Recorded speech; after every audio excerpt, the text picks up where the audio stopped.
My son sent me a message at 11:42 p.m. It read, "Don't come to our house anymore. We want peace." I looked at the glowing screen in the dark, then at the checkbook sitting on my desk. They wanted peace. I accepted their peace quietly. I did not call. I did not argue. I simply turned off the lights. But the next morning, he knocked on my door with an invoice in his hand. He thought I was an ATM machine with a heartbeat. He forgot I was also the engineer who built the foundation he was standing on. Before I tell you how I evicted my own son from his perfect life, let me know in the comments where you are listening from. Hit subscribe if you believe respect is a two-way street. I am Douglas Carter, 68 years old. For 40 years, I worked as a structural engineer. My job was to calculate loads, stress points, and braking thresholds. I built bridges that could withstand hurricanes and skyscrapers that could survive earthquakes, but I failed to see the structural fractures in my own home until the roof was already collapsing on my head. It was a Tuesday night. The house was quiet, the kind of silence that feels heavy when you live alone. I was in the garage, the smell of sawdust and varnish filling the air. I was fixing a small wooden bookshelf for my grandson Leo. He had turned 7 last week, and he loved dinosaurs. I wanted to surprise him. I was sanding down a rough edge on the top shelf when my phone buzzed on the workbench. It vibrated against the wood, a harsh, intrusive sound. I wiped the sawdust from my hand and picked it up. It was a text from Brandon. My only son. The boy I had raised alone after his mother passed away 2 decades ago. The message was short. Brutal. Dad, Brittany and I have talked. You come over too much. It is overwhelming. We need space to be a family without you hovering.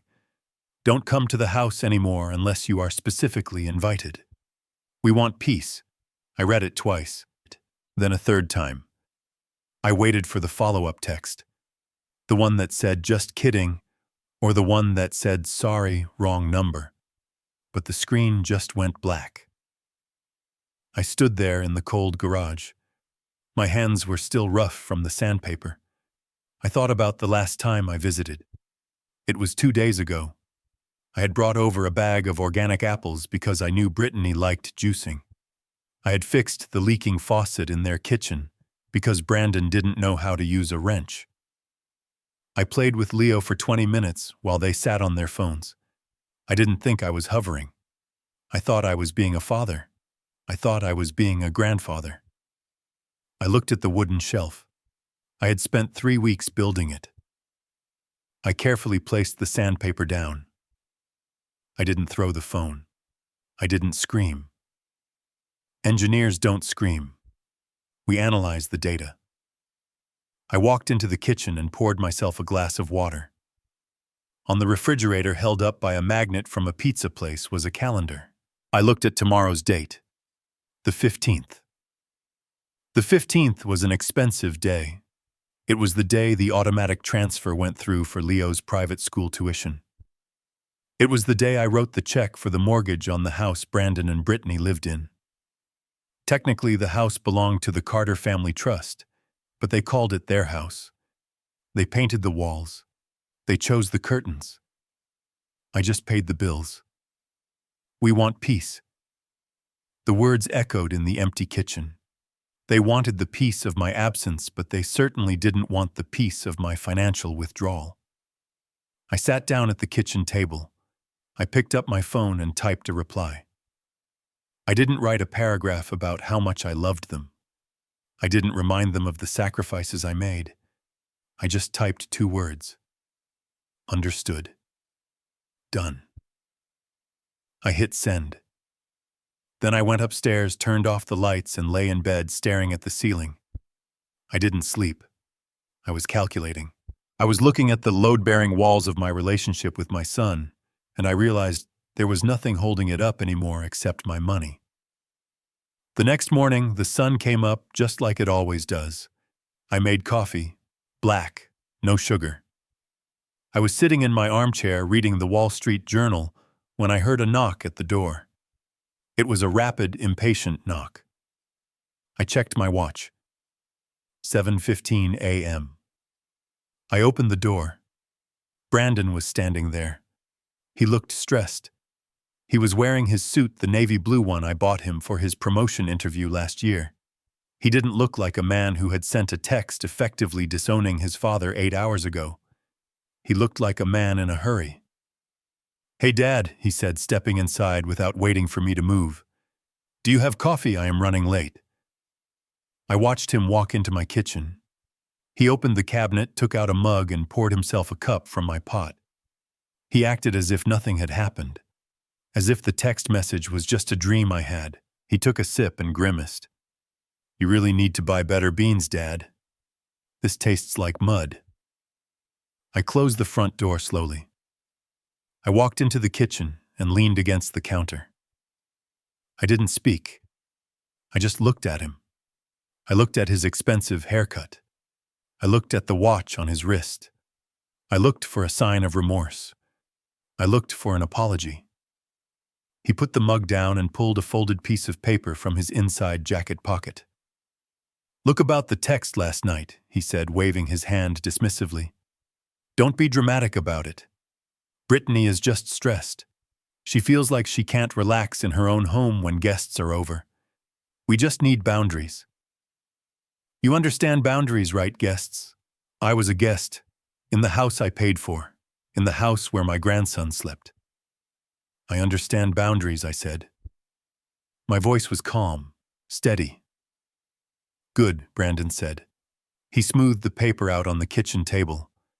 "Anyway, bad timing, but the transmission on the SUV is acting up. I took it to the mechanic yesterday. It is the gearbox. They won't release the car until the invoice is paid, and my credit card is maxed out because of the vacation we booked for next month." He slid the paper toward me. It was an invoice from the dealership, $2,400. "I need you to handle this, Dad," he said, checking his phone.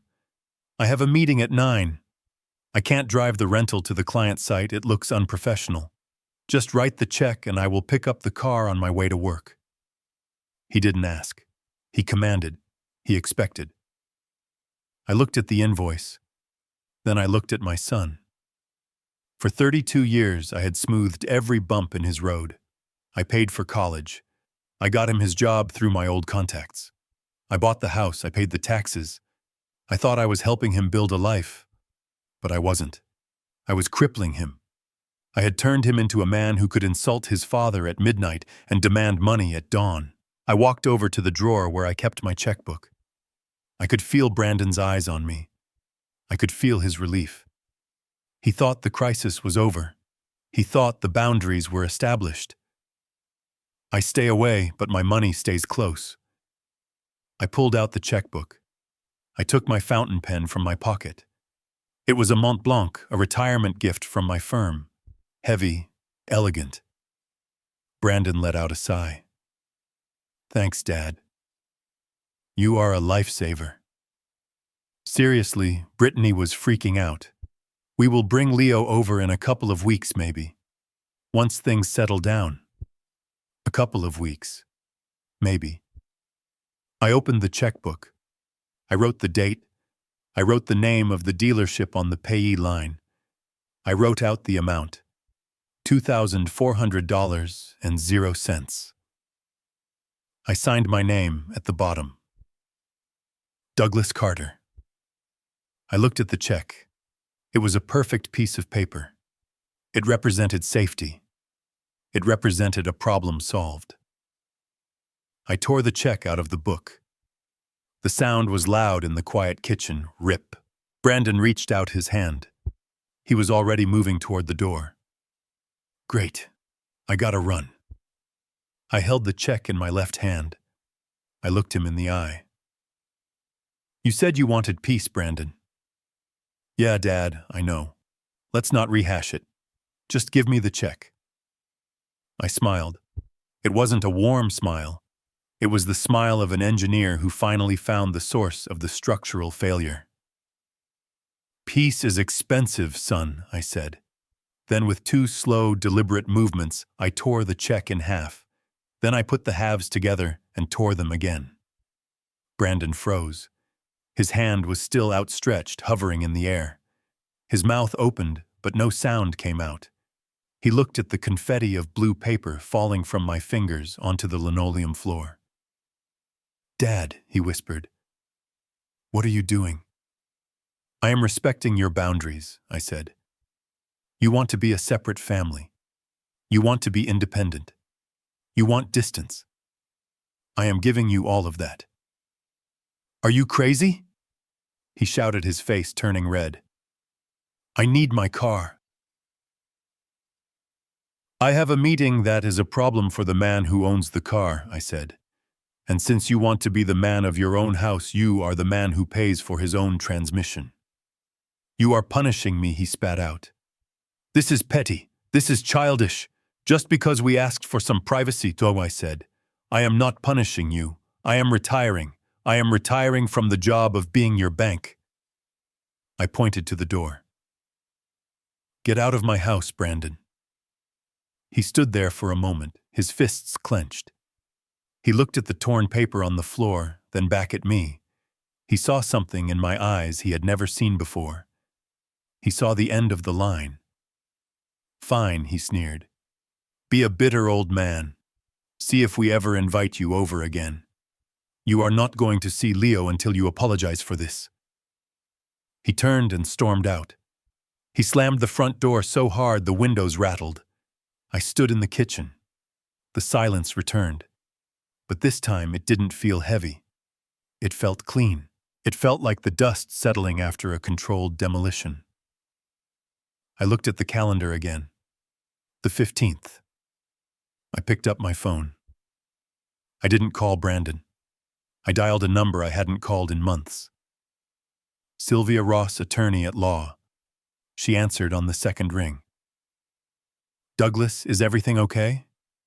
"It is 7:30 in the morning." "Everything is fine, Sylvia," I said. "I need an appointment. Today.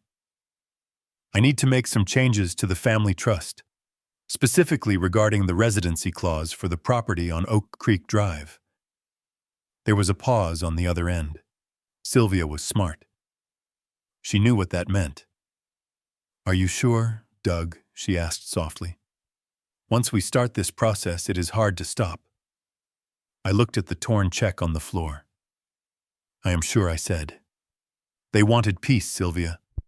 I am going to give them a war they can't afford. But first, I am going to finish my coffee." I hung up the phone. The coffee was cold, but it tasted better than it had in years. I went to the garage and looked at the wooden shelf again. I picked up the sandpaper. I had work to do, but this time I wasn't building something for them. I was dismantling what I had built plank by plank, dollar by dollar. That was the beginning. I didn't know it yet, but I had just lit a fuse that would blow up my entire family. And the explosion was going to be spectacular. The drive to downtown Seattle was a blur of gray concrete and rain. I did not turn on the radio. My mind was already rehearsing the conversation, structuring the arguments like I was preparing for a courtroom defense. I parked my old sedan in the underground garage of the Glass Tower, where Sylvia Ross managed the estates of the city's quiet millionaires. I was one of them, though my son seemed to have forgotten that detail. He looked at my worn-out shoes and saw poverty. He never looked at the bank statements to see the power. Sylvia did not hug me when I walked into her corner office. She knew me better than that. She saw the set of my jaw and the folder tucked under my arm. She simply gestured to the leather chair opposite her mahogany desk and pressed a button on her intercom to hold all calls. Sylvia and I went back 30 years. She had handled my wife's probate. She had set up the Carter Family Trust. She was the only person on earth who knew exactly how much I was worth down to the last cent. I sat down and placed the torn pieces of the check on her pristine desk. They were the only chaotic element in the room. "I am activating Clause 14B, I said. Sylvia paused. Her hand hovered over her laptop. She looked at the torn paper, then up at me over the rim of her reading glasses. Her eyes were sharp, analytical. "Clause 14B. she repeated slowly. The harmony and respect clause. Douglas, we wrote that in as a nuclear option. We never intended for you to actually use it. It gives the trustee absolute power to revoke beneficiary privileges based on conduct detrimental to the family unit. If you pull that lever, there is no going back. It is a declaration of war. I leaned forward. I did not raise my voice. They declared war first, Sylvia. They just didn't think I had any ammunition. Open the file. I want to see the ledger. I want to see every dime I have spent on Brandon and Brittany in the last 5 years. Sylvia typed a few commands. The printer in the corner hummed to life. While it worked, she turned her screen toward me. It is ugly, Doug, she warned. I have been trying to tell you this for years, but you always waved me off. You called it helping. I called it hemorrhaging. I looked at the spreadsheet. The numbers were staggering. It wasn't just the mortgage on the house on Oak Creek Drive. It was the property taxes, the insurance, the homeowners association fees. Then there were the supplemental transfers. $5,000 here for a credit card bill. $3,000 there for a vacation they couldn't afford. The private school tuition for Leo paid directly from my investment dividends. I ran my finger down the column. The total for the last fiscal year alone was over $120,000. That was more than I spent on myself in a decade. I looked at the line item for the house.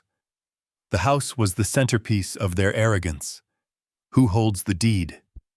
Sylvia, I asked, though I knew the answer. I needed to hear it. I needed to hear the legal reality out loud. The Carter Family Trust holds the deed, she said, her voice crisp and professional. Brandon and Brittany are classified as resident beneficiaries. They have the right of occupancy solely at the discretion of the trustee. That is you. They do not own a single brick of that house. They don't even own the paint on the walls. And the employment contract, I asked. Sylvia pulled a second file. Brandon is listed as a consultant for your holding company. He receives a monthly stipend of $6,000. His job description is vague, mostly business development. Has he developed any business? I asked. Sylvia didn't answer. She didn't have to. The silence was the answer. I sat back. I felt a cold knot in my stomach. It wasn't anger anymore. It was shame. I had created this monster. I had fed it with checks and silence. I had taught my son that money was like rain, something that just fell from the sky whenever he needed it. I had robbed him of the struggle that makes a man a man. Now I had to be the drought. Draft the documents, I said. Sylvia took a deep breath. She pulled a yellow legal pad toward her. Okay, let's be specific. What are we cutting? Everything, I said. The word hung in the air, heavy and absolute. Sylvia began to write, her pen scratching rhythmically against the paper. First, I continued, my voice steady, I want a notice to quit. Revocation of resident beneficiary status for the property on Oak Creek Drive. Give them 30 days. That is the legal minimum. Correct, Sylvia said, not looking up. 30 days to vacate. If they refuse, we file for formal eviction on day 31. It will go on public record. It will destroy their credit score and their ability to rent anywhere decent. Are you prepared for that? I thought about the text message. We want peace. I am prepared, I said. Next, the consulting contract. Terminate it immediately. Use the at-will clause. No severance. He has been paid for work he never did for 5 years. That is his severance. Sylvia nodded, turning the page. And the tuition, she asked softly. This is the hard one, Doug. Leo. I closed my eyes for a second. I saw Leo's face. I saw him smiling when I gave him the bookshelf. He was the innocent casualty in this war. But if I kept paying, Brandon would just use that money for himself. I had to bypass the parents to save the child. Close the direct transfer for tuition, I commanded. But open a new 529 education savings plan. Put the full amount for his schooling in there. Lock it down so that only I can authorize disbursements directly to the institution. Brandon and Brittany cannot touch a penny of it. If they want to keep him in that private school, they can pay the monthly fees themselves. If they can't, the money will be waiting for Leo when he goes to college. Sylvia stopped writing. She looked at me with a strange expression. It was a mix of fear and admiration. "You have thought this through," she said. "I am an engineer, Sylvia. I don't start a demolition until I have calculated the blast radius. There is one more thing," I added. "The renovation loan." Sylvia frowned. "Which one? There have been 3. The one from 2 years ago. The $40,000 for the kitchen remodel. I lent it to them from my personal savings, not the trust. There is a promissory note, isn't there?" "Yes," she said. "A demand note. Payable in full upon the demand of the lender." "Call it in," I said. Sylvia dropped her pen. "Doug," she whispered. "If you call in that note, and they can't pay, which we know they can't, you can garnish Brandon's wages. You can place a lien on any assets societal they actually do own. You will bankrupt them within a week." I stood up and walked to the window. I looked down at the city below. People were rushing to work, worrying about bills, worrying about their futures. My son was probably sitting in his office right now, bragging to his colleagues about his new car, confident that his father would fix everything by lunchtime. "He told me he wanted to be independent," I said to the glass. "He told me I was suffocating them. I am just giving him some fresh air." I turned back to Sylvia. "Execute the documents, Sylvia. All of them. Send the notice to quit via certified mail. I want the courier to put it in his hand. I want a signature required." Sylvia typed for 20 minutes. The sound of the keys was like a machine gun in the quiet office. I sat there and watched the printer spit out page after page of legal destruction. These weren't just papers.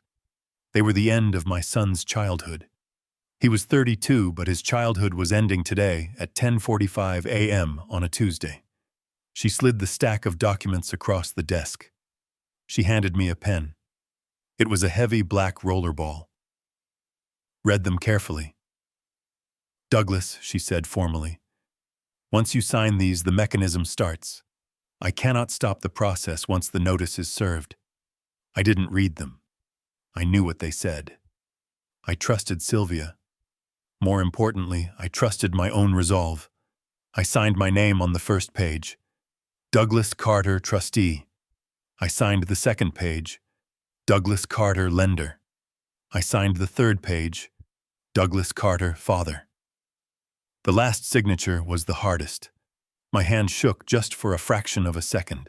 But I pressed down hard, carving the ink into the paper. I put the pen down. "It is done," I said.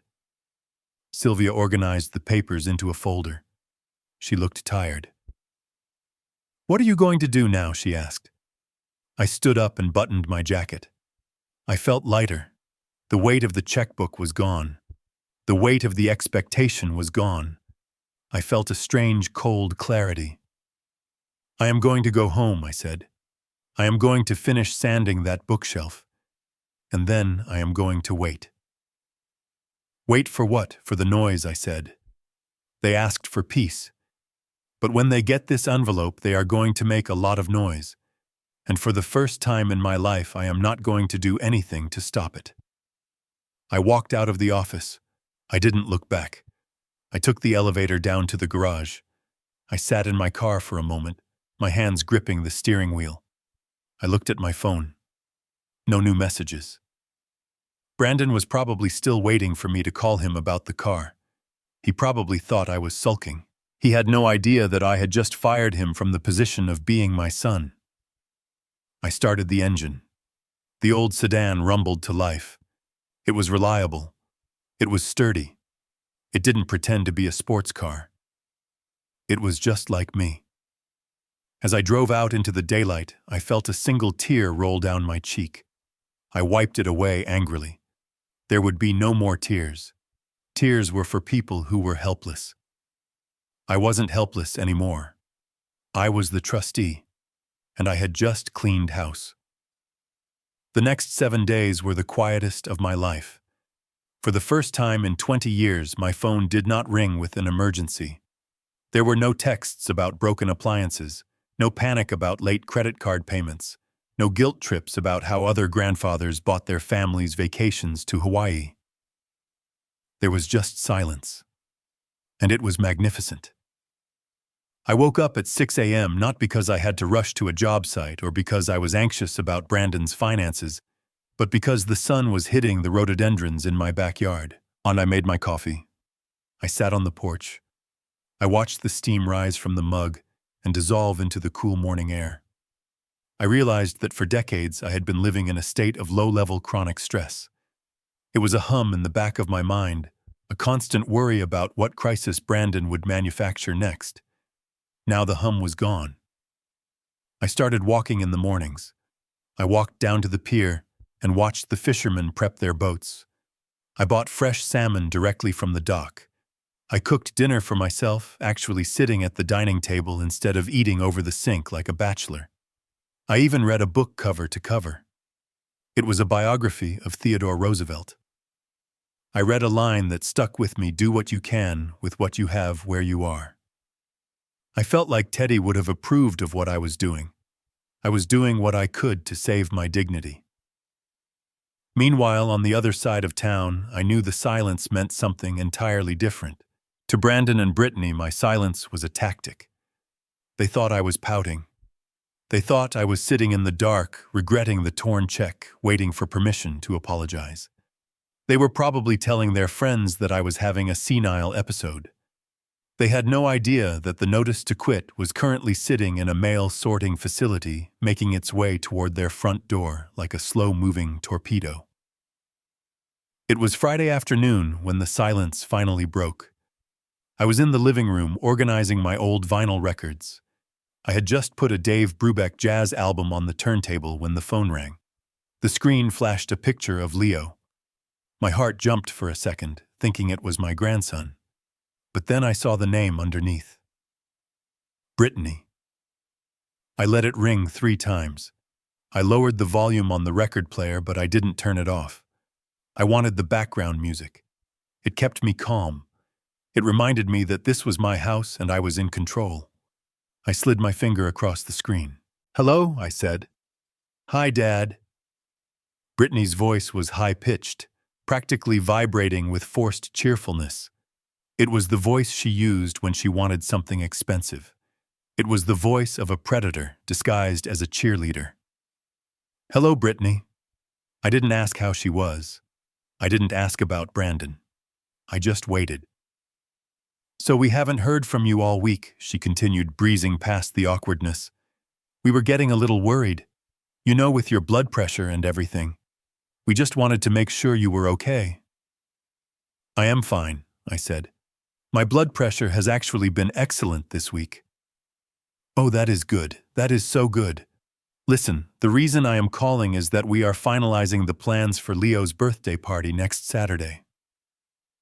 Can you believe he is going to be 8? Time flies, right?" She paused, waiting for me to coo and get sentimental. I remained silent. Anyway, she pressed on the cheerfulness, straining a bit at the edges. "We decided to go with a space theme this year. We rented out the Galaxy Zone at the mall. You know, the one with the laser tag and the arcade. It is going to be amazing. All his friends from private school are coming." "That sounds nice for him," I said. "Right, so here is the thing. The deposit is due today, and the catering bill has to be paid up front. Since you usually handle the birthday budget as your gift to Leo, I just wanted to make sure you were sending the transfer today. We were thinking $5,000 this year. The venue is a bit more exclusive, and we want to get him that new gaming console he has been asking for. $5,000. She asked for it as casually as if she were asking for a cup of sugar. She had completely ignored the fact that 3 days ago I had kicked her husband out of my house. She assumed the peace they wanted didn't extend to my wallet. She assumed the Bank of Dad was still open for business, despite the earlier robbery attempt. I took a sip of my tea. It was Earl Grey, hot, soothing. I have already taken care of Leo's gift, I said calmly. There was a pause. I could hear her tapping on a keyboard in the background. She was checking their joint bank account online. Oh, she said, her voice dropping an octave. I am looking at the Wells Fargo account right now, Dad. I don't see a transfer. Did you send it to Brandon's personal account? You know, we use the joint one for household expenses. I didn't send it to Brandon's account, I said. And I didn't send it to the joint account. Her typing stopped. What do you mean? Did you send a check? You know the mail is slow, Dad. We need to pay the venue by 5 o'clock today, or we lose the reservation. I didn't send a check either, I said. Brittany's patience snapped. The cheerleader mask fell off, revealing the entitled manager underneath. Okay. Douglas, stop playing games. Where's the money you promised Leo a good birthday? Are you really going to punish an 8-year-old boy because you had a little argument with Brandon? That is low even for you. I leaned back in my armchair. The Dave Brubeck saxophone solo was reaching a crescendo. I am not punishing Leo, I said. I have given him the most valuable gift I could possibly give. I put $10,000 into a 529 education savings plan in his name this morning. Silence. Absolute stunned silence. What? She asked, her voice flat. A 529 plan, I repeated, enunciating clearly. It is a tax-advantaged investment account for future education costs. The money is locked. It grows with compound interest until he turns 18. It can only be used for college tuition books or vocational training. But that doesn't help us now, she shrieked. Her voice cracked, revealing the desperation underneath. We need the money for the party. We already invited everyone. We promised Leo the party. Then you should pay for the party, I said. You and Brandon have jobs. You are parents. Parents pay for parties. Grandparents contribute to futures. You can't do this, she yelled. We don't have $5,000 lying around. We spent our liquidity on the down payment for other things. You have to undo it. Take the money out of that stupid fund and transfer it to us. Now I cannot do that. Brittany, I said, my voice hardening. The fund is irrevocable. Even if I wanted to take it back, there would be massive penalties. But I don't want to take it back. For the first time, I know exactly where my money is going. It is going to Leo. Not to a party planner. Not to a car dealership. Not to your closet. It is going to the boy. You are ruining everything, she screamed. You are a selfish, bitter old man. I am going to tell Leo that his grandfather didn't care enough to give him a party. I am going to tell him you ruined his birthday. You can tell him whatever you like, I said. But when he is 18 and looking at a debt-free degree, he will know who actually cared about him. I am going to put Brandon on the phone, she threatened. He can't afford to talk to me right now, I said. He should probably save his minutes for job hunting. What is that supposed to mean? She snapped. It means, Brittany, that the party is over, in every sense of the word. I hung up. I didn't just press the end call button. I placed the phone face down on the table with a sense of finality. My heart was beating a little faster, but it wasn't from fear. It was from adrenaline. It was the rush of a man who finally stood his ground. I picked up my tea again. My hand was steady. $10,000. It was double what they had asked for. But it was safe. It was beyond their reach. They couldn't spend it on sushi dinners or designer handbags. It was a fortress of cash built around my grandson's future, and they didn't have the key. I imagined the scene in their house right now. Brittany throwing her phone. Brandon pacing the floor, running his hands through his hair. They were scrambling. They were realizing that the safety net they had bounced on for a decade had suddenly vanished. They would have to cancel the fancy venue. They would have to have the party in the backyard with homemade cake. It would be a tragedy for their social image, but it would probably be a better party for an 8-year-old boy. But the real storm hadn't even hit them yet. They were panicking about a $5,000 party bill. They had no idea that on Monday morning, the courier would arrive with the notice to quit. They were worried about losing a deposit on a bouncy castle. They didn't know they were about to lose the house itself. I took a deep breath and smelled the old paper of my record sleeves and the fresh scent of the tea. This was what freedom tasted like. It tasted like saying no. I picked up the biography of Teddy Roosevelt again. I turned the page. I had a whole weekend of peace ahead of me before the real war started on Monday. And for the first time in years, I was looking forward to the fight. Because this time I knew I was going to win. Saturday arrived with the kind of aggressive sunshine that real estate agents pray for. It was the perfect lighting for a lie. While I was sitting on my porch 5 miles away reading a book and drinking cheap coffee, my son and his wife were hosting the social event of the season in the backyard I had paid for. I wasn't invited, of course. I was the ghost at the feast, the invisible financier, whose existence was necessary for the checks to clear, but whose presence was considered a social liability. But I didn't need to be there to know exactly what was happening. I knew the layout of that house. I knew the acoustics of the patio. And thanks to the security system I had installed and paid the monthly subscription for, I could have watched the whole thing on my iPad. But I didn't watch. I didn't need to see the pixels to know the script. I knew my son. I knew his wife. And I knew that pride always swells to its maximum size right before the puncture. The backyard of the Oak Creek Drive house was designed for envy. That was the instruction Brittany had given the landscape architect 3 years ago. She didn't want a garden. She wanted a statement. The hydrangeas were blue and massive, chemically treated to be perfect. The lawn was manicured to within a millimeter of its life. And in the center of it all stood Brandon, wearing a novelty apron that said, "The Grill Father flipping Wagyu burgers" on a $3,000 Viking grill that he had used exactly twice. He was playing the role of the benevolent patriarch. He was laughing too loud at jokes that weren't funny, holding a craft beer he didn't actually like, and acting like a man who had conquered the world. Brittany was holding court near the fire pit. She was wearing a white linen dress that probably cost more than my first car.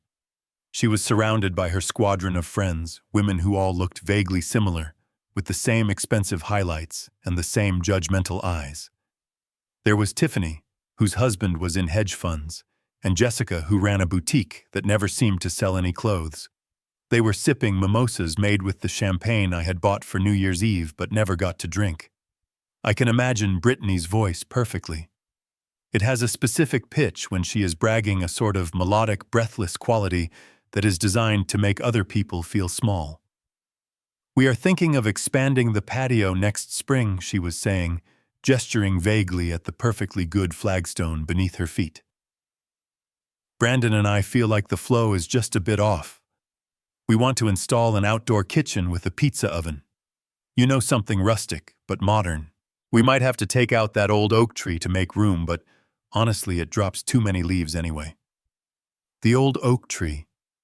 The one I planted with my late wife 30 years ago. The one Brandon used to climb when he was 6. To Brittany, it was just a debris generator that was blocking her pizza oven. Tiffany nodded sympathetically, taking a sip of her drink. "That sounds amazing, Britt. Renovations are such a headache, though. We just finished the pool house and I thought I was going to lose my mind." "Oh, I know," Brittany laughed, tossing her hair back. "But Brandon is so good at managing the contractors. He is very particular. He demands the best. We are actually thinking about buying a vacation property in Aspen, too. Just something small for the winter ski season. We need a getaway. The stress of managing all these assets is real, you know." She sighed, a heavy, dramatic sigh that was meant to solicit pity for the burden of being so wealthy. Jessica chimed in, leaning forward. "Speaking of stress, where is Brandon's dad? I thought he usually comes to these things." "He is usually hovering." Brittany rolled her eyes. The gesture was practiced. It was a performance of long-suffering patience. "Oh, Douglas." We finally had to set some boundaries. It was getting to be too much. He is sweet, I guess, in his own way. But he is just so needy. He shows up unannounced, he critiques our parenting, he tries to fix things that aren't broken. We had to tell him that we need our space. We are focusing on our nuclear family right now. It is healthier this way. Good for you, Tiffany said. Toxic family members can be such a drain.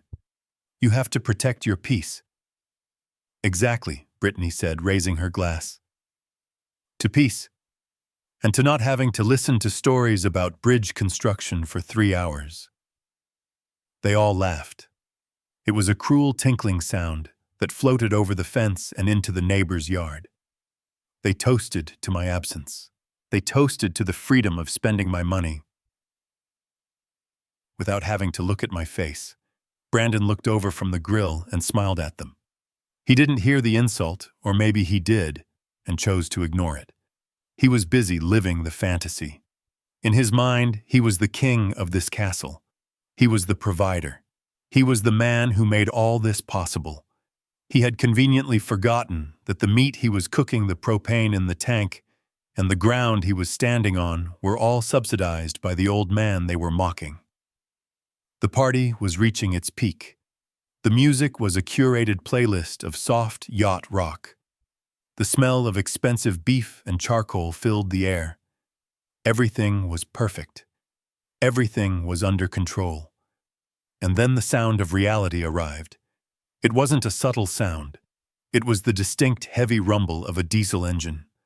A large white truck with purple and orange lettering pulled up to the curb, blocking the driveway.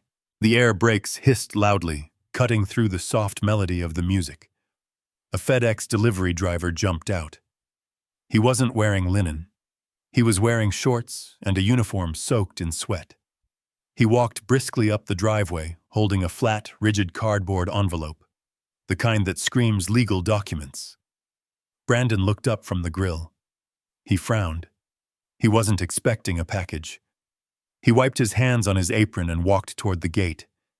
He tried to look casual, but there is always a low-level anxiety in people who live beyond their means when an unexpected visitor arrives. He met the driver at the edge of the patio. "Brandon Carter," the driver asked, looking at his handheld scanner. "Yeah, that is me," Brandon said. "Can you keep it down?" "We have guests." "Sign here," the driver said, unbothered by the social atmosphere. "Priority overnight. Signature required."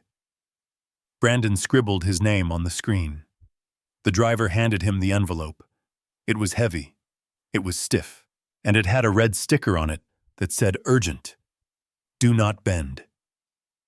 The driver turned and walked away.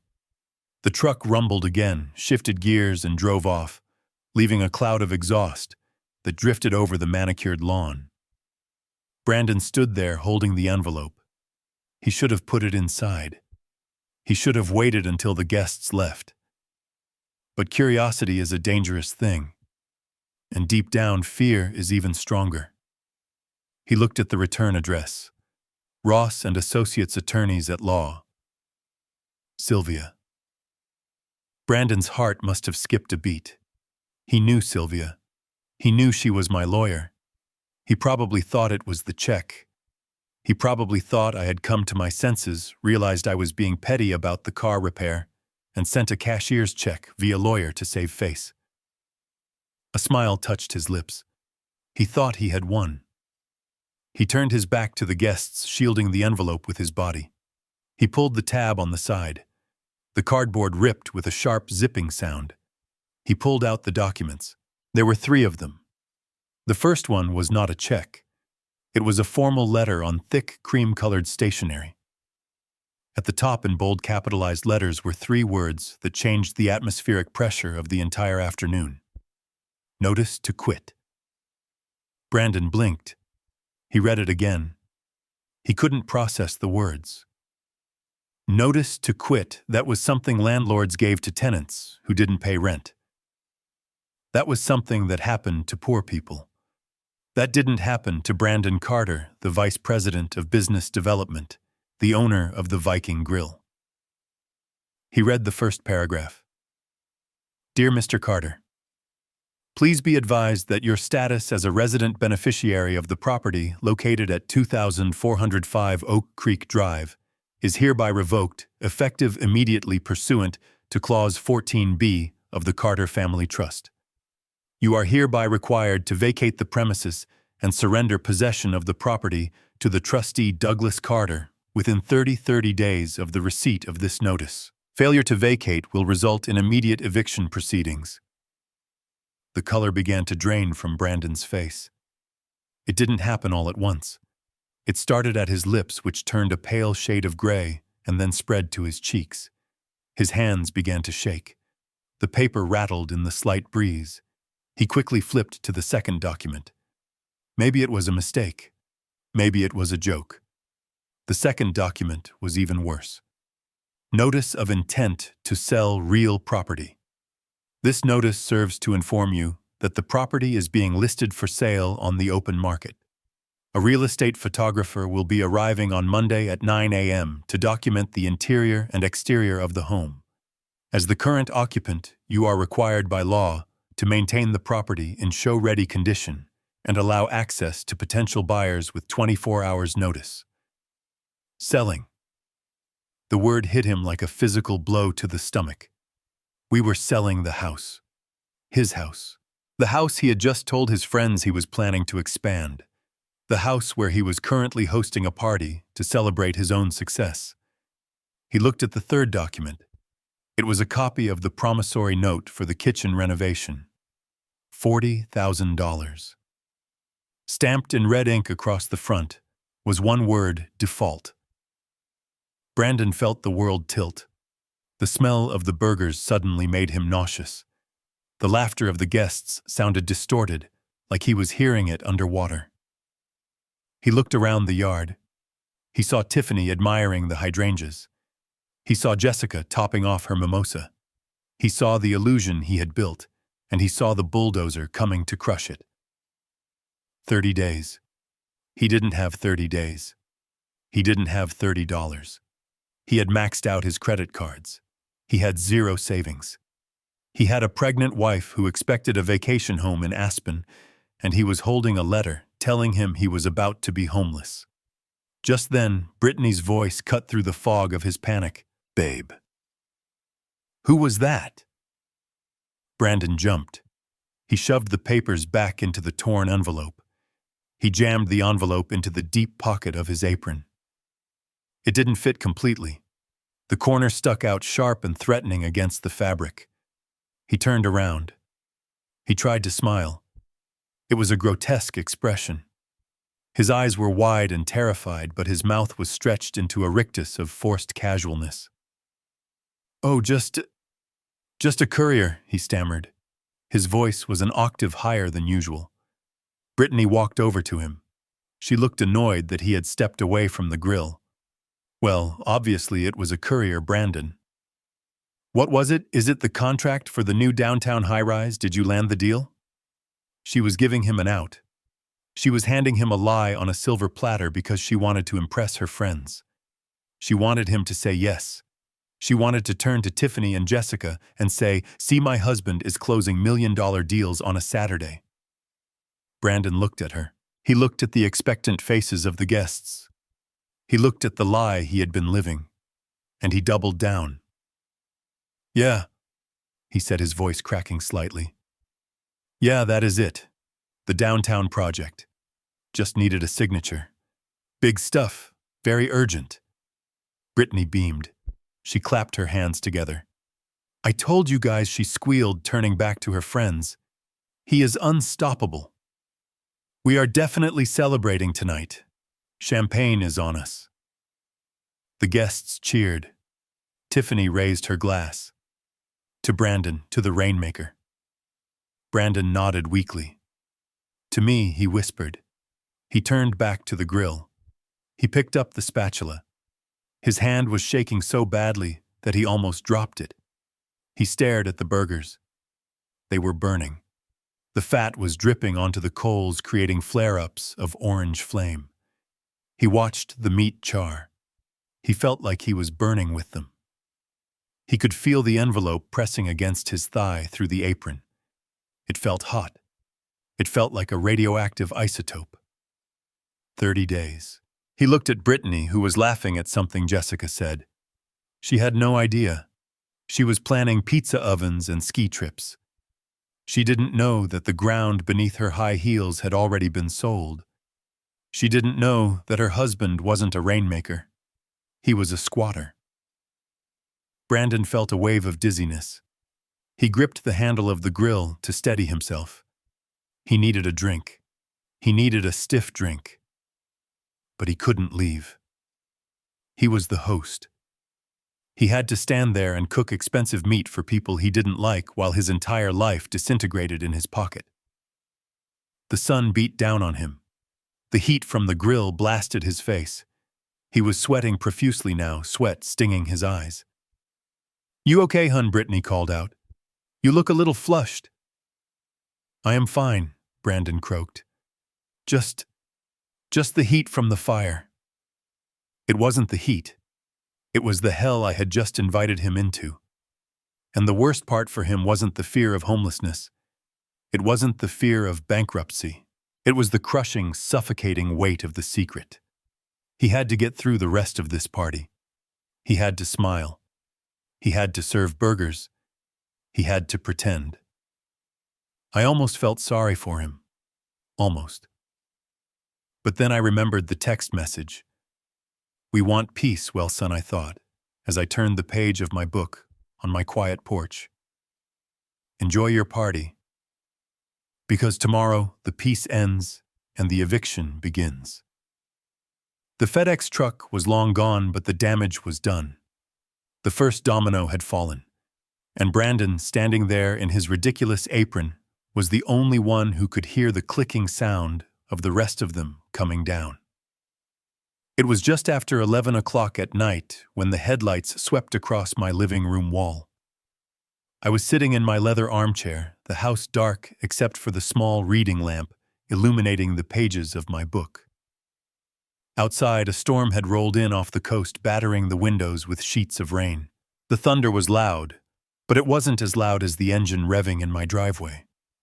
I didn't need to look out the window to know who it was. I knew the aggressive sound of that engine. I knew the way the car doors slammed, not with the click of arrival, but with the heavy thud of rage. I closed my book. I placed it gently on the side table next to my cold cup of tea. I didn't stand up. I didn't go to the door. I sat there and waited.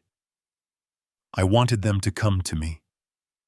I wanted them to cross the threshold of my sanctuary and bring their chaos into the light where I could dissect it. The pounding on the door began seconds later. It wasn't a knock. It was a physical assault on the wood. Bam, bam, bam. "Open the door," it was Brandon's voice. It was cracked and raw, straining against the wind and the rain. "Open the door right now, Dad." I took a deep breath. I smoothed the fabric of my trousers. Then slowly, deliberately, I walked to the entryway. I unlocked the deadbolt. I didn't fling the door open. I turned the handle and pulled it back just enough to reveal them. They looked like a tragedy. Brandon was soaking wet. His expensive dress shirt was plastered to his chest, translucent and sad. His hair, usually styled to perfection, with gel, was dripping water into his eyes. Brittany stood behind him, shivering in her thin linen dress, her arms crossed tightly over her chest. Her mascara had run down her cheeks in dark, jagged lines, making her look like a weeping doll. They didn't wait for an invitation. Brandon pushed past me, his shoulder colliding with mine hard enough to make me stumble back a step. Brittany followed him, bringing a gust of cold, wet air and the smell of expensive perfume mixed with ozone into my hallway. "You are insane," Brandon shouted. He spun around to face me, water flying from his hair onto my hardwood floor. "You are actually legally insane.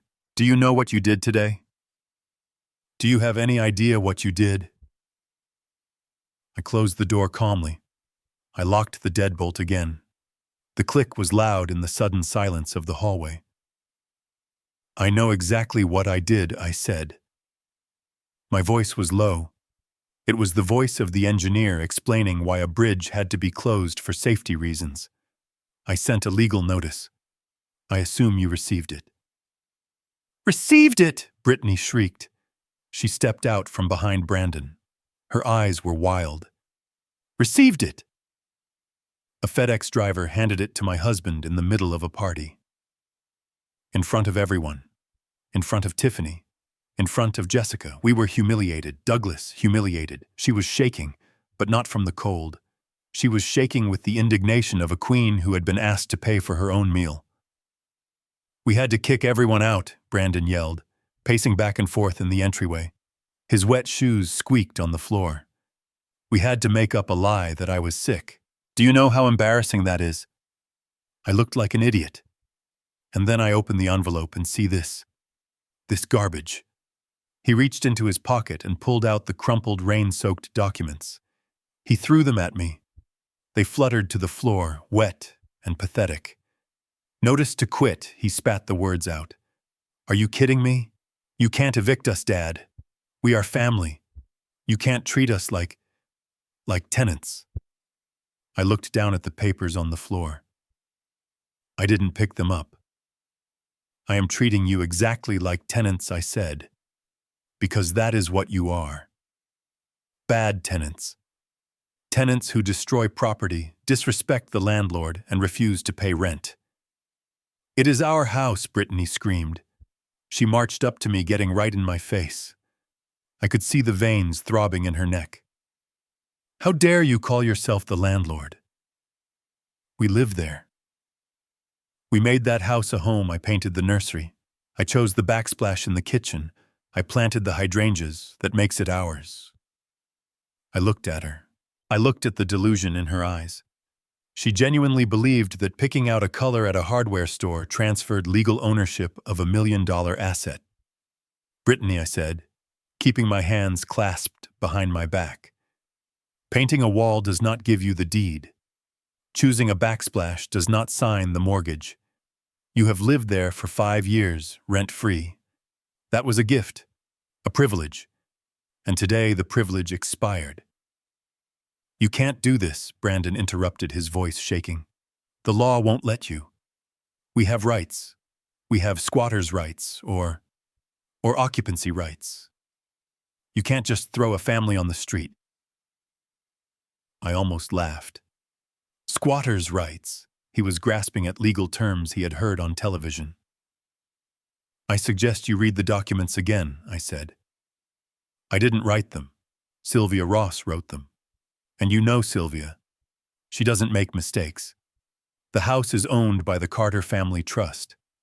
I am the sole trustee. You are listed as resident beneficiaries.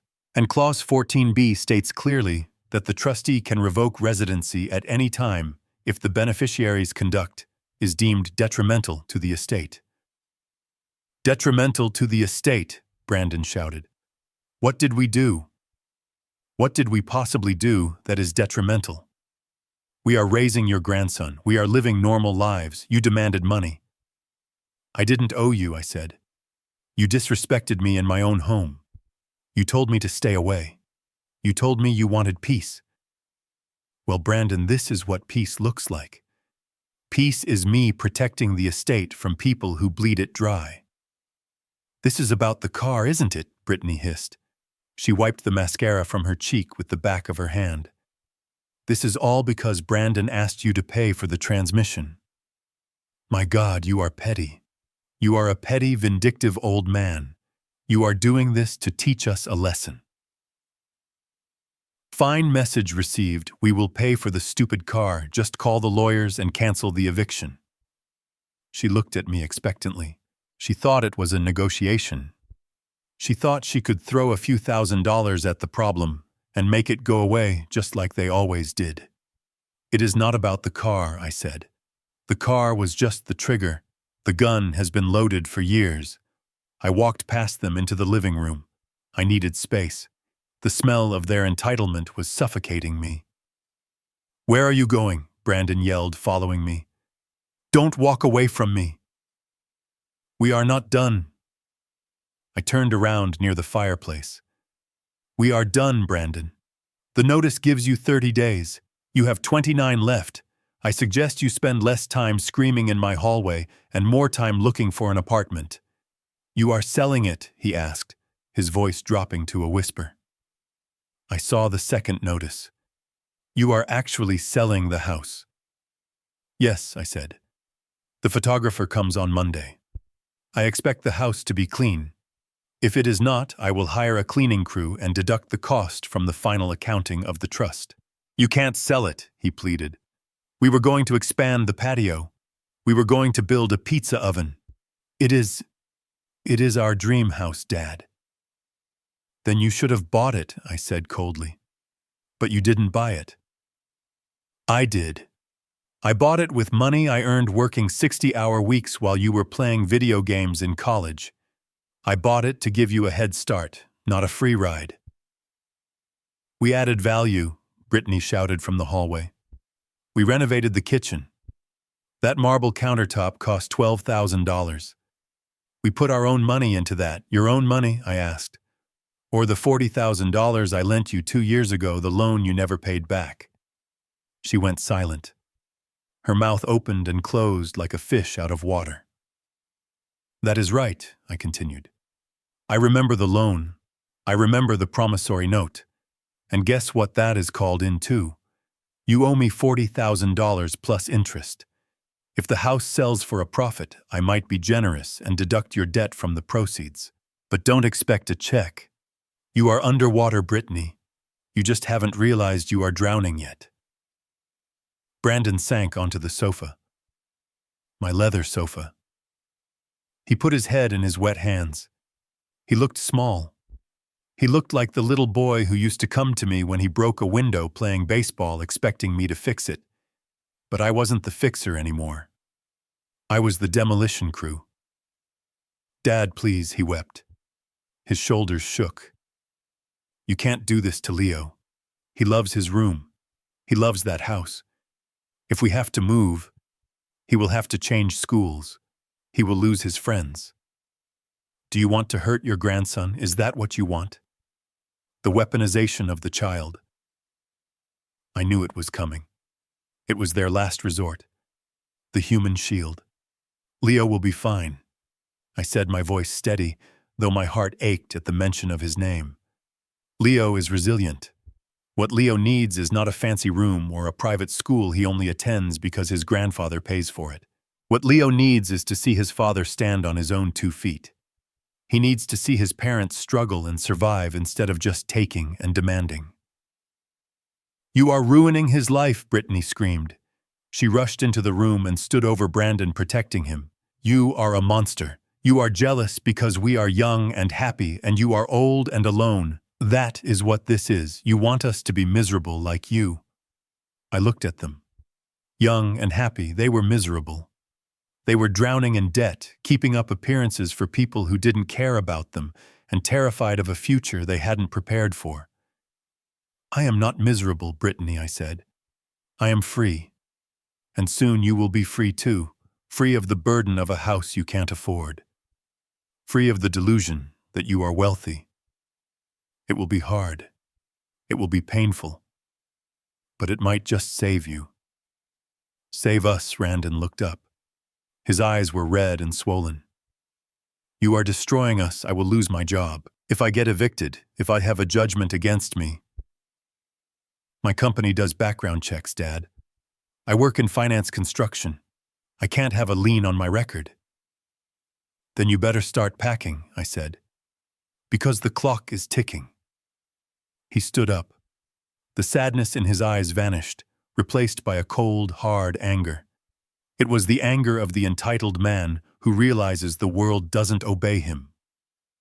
Fine, he said. You want a war, you got one. We won't leave. We will fight the eviction. We will squat. We will drag this out in court for months. It takes 6 months to evict a family in this state, Dad. I looked it up. And in the meantime, we won't let you see Leo. Not once. You will never see him again. I nodded slowly. I expected this. You can try, I said. But remember who pays for the lawyers. I have Sylvia Ross. I have the resources to fight this for 10 years. Can you afford a retainer? Can you afford court fees? Or will you have to ask Tiffany and Jessica for a loan? Brandon flinched. And as for Leo, I continued, my voice dropping to a dangerous whisper. If you use that boy as a pawn, if you try to keep him from me, I will petition the court for grandparents' rights. And I will show the judge the financial records. I will show them the instability. I will show them that you are bankrupt and facing homelessness.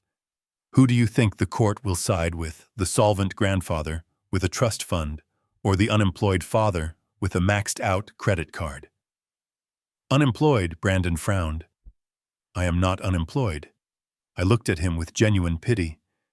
Check your email on Monday morning, son. What? What did you do? He stepped closer, panic rising in his voice again. I am the silent partner, Brandon, I said. The investor group that backs your firm, that is me. That is my capital. I pulled my funding yesterday. The restructuring starts Monday. He stared at me. The horror was total. He looked like a man who had just watched the ground open up and swallow him whole. You fired me. I didn't fire you, I said. I just stopped paying for your job. There is a difference. If you are as good as you say you are, if you are a real rainmaker, another company will snap you up in a heartbeat. Right. He didn't answer. He knew the truth. He knew he was mediocre. He knew he only had the job because I made a phone call 5 years ago. Get out, I said. They didn't move. Get out of my house, I roared.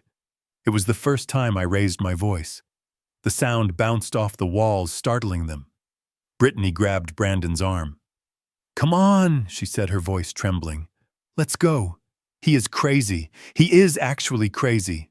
We will call a lawyer in the morning. We will sue him for everything. She pulled him toward the door. Brandon stumbled, looking back at me over his shoulder. He looked like a stranger. I hate you, he whispered. I know, I said. They walked out into the rain. The door didn't slam this time. It didn't catch in the wind. I walked over and pushed it shut. I threw the deadbolt. Click. I leaned my forehead against the cool wood of the door. My heart was pounding in my chest like a sledgehammer. My hands were shaking. I wasn't made for this. I wasn't a fighter. I was a builder. I wanted to fix things, not break them. But sometimes, to fix a foundation that is rotten to the core, you have to tear the whole house down. I turned off the porch light. I went back to my chair. The tea was cold. The book lay open to the same page. The silence returned to the house, but it felt different now. It wasn't the peaceful silence of the morning. It was the heavy, charged silence of a battlefield after the first volley of cannons has been fired. They were gone. But the war had just begun. I picked up my tea and took a sip. It was bitter. Good, I whispered to the empty room. I sat there in the dark, listening to the rain wash away the tire tracks in the driveway. While 5 miles away, my son and his wife were driving back to a house that wasn't theirs, to sleep in a bed they didn't own, waking up to a future they never saw coming. Monday was going to be a very long day. Monday morning arrived like a gavel coming down on a judge's bench. It was sharp, definitive, and it demanded order. While I sat in my kitchen, sipping coffee and watching the rain streak against the window, 2 simultaneous disasters were unfolding 5 miles apart. I wasn't there to witness them, but I knew the schedule. I had written the schedule. At 8:55 a.m. on Oak Creek Drive, Brittany was frantically scrubbing a wine stain off the white marble countertop. She looked like a woman on the verge of a nervous breakdown. She was wearing her silk pajamas, her hair was in a messy bun, and she was muttering to herself. The house was supposed to be a fortress of her status, but now it felt like a prison cell that was shrinking by the minute. She had ignored the email from the real estate agency. She had deleted the voicemail from the photographer. She had convinced herself that if she simply didn't acknowledge the appointment, it wouldn't happen. She thought she could barricade herself inside her own denial. but denial doesn't work on electronic locks. At exactly 9 o'clock a.m., a black sedan pulled into the driveway. A woman in a sharp navy blazer stepped out. This was not just any real estate agent. This was Courtney, a woman Brittany had known since college. A woman Brittany had spent the last 5 years trying to outshine. A woman who had been the runner-up for homecoming queen when Brittany took the crown. And now Courtney held the master key. Brittany froze when she saw Courtney through the kitchen window. She dropped the sponge. She didn't move. She just watched as Courtney walked up the path, followed by a photographer carrying a tripod and a heavy camera bag. The doorbell rang. It echoed through the house like a summons. Brittany didn't answer. She backed away from the door, holding her breath. Then came the sound of the keypad beep. Beep, beep, beep, click. The front door swung open. "Hello," Courtney's voice floated in, cheerful and professional. "Listing agent. We have a scheduled appointment for photography." Brittany rushed into the hallway, pulling her robe tight around her. "You can't come in," she shrieked. "Get out! This is private property." Courtney stopped.